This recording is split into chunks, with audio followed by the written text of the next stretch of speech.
This is our story. It begins with a chance encounter. We thought we knew who these people were. We had no idea who these people were. What did they want? Why did they come to Quetzal? A few of our friends had been to Guatemala before. People came to help us before. Many people came after the war, but very few stayed.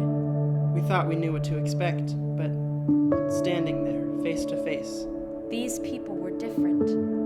We listened to their stories. They played with our children. We prayed with their hurting families. This is our story. Our love story.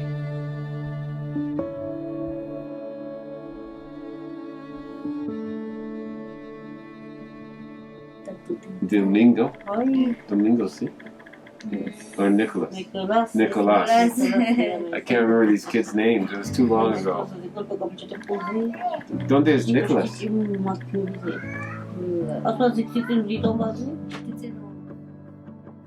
God's calling us to do something, and we just have to show up and see what he's going to do. And so the four of us, Kevin and Nancy and you and I, just showed up to the Bible Institute. We didn't really know what was going to happen, but that trip I just remember as one of God throwing open doors and really showing us really what he could do through us if we were willing.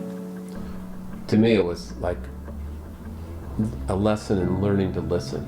Listen to where God might lead us. Make us tortillas. Les hizo tortillas, dice. Tamales. Tamales, dice. Bushpo. Bochpo, les dice. También café. Muy rico. Y el café muy rico que les hizo. She just made it so beautiful to come there. Probably my best friend in Kaishai is Antonio. He's the father of Benjamin and just a rock in that community, and it's hard to believe that it's been over 10 years since we've been going to Guatemala. It seems like just in the blink of an eye that so much has happened. I was thinking about this picture of riding in the truck up to Kaishai and sitting with people such as Teresa in the truck as a young girl, now to see her a teacher at Oreb. It's amazing that we've had a chance to watch these people not only grow up, but to grow spiritually and contribute to the community to a greater extent. Yeah. Life in Quetzal was hard.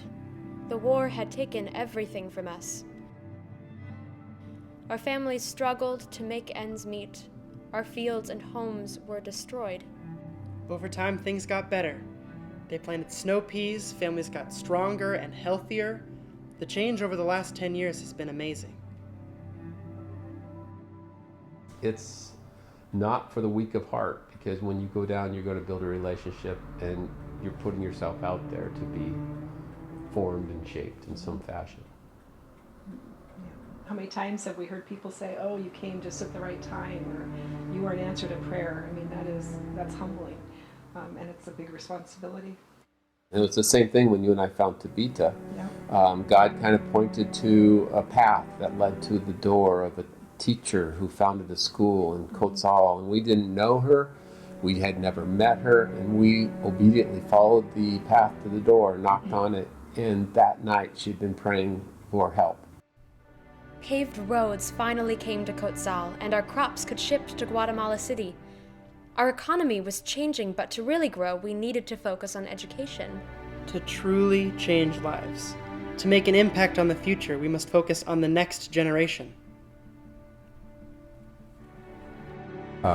They're growing. The word in the community is people want to come to the school, and the future is we want to get a new school built for them so they can have expanded classroom space and new teachers.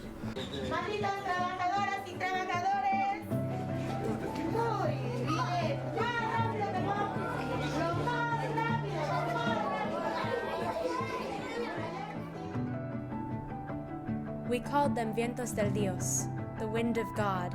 We kept going. We kept showing up. They stayed with us. They became part of our lives. They are part of our families. Nancy was using his clothes, and Nancy gave.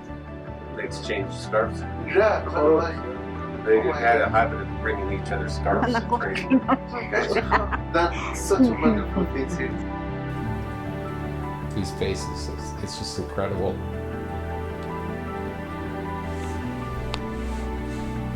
What they've been through. Coming out of the war. And the loss. Parents' remains that are just being found. But they have a vision and a hope for the future. And if we can be a part of that, sign me up.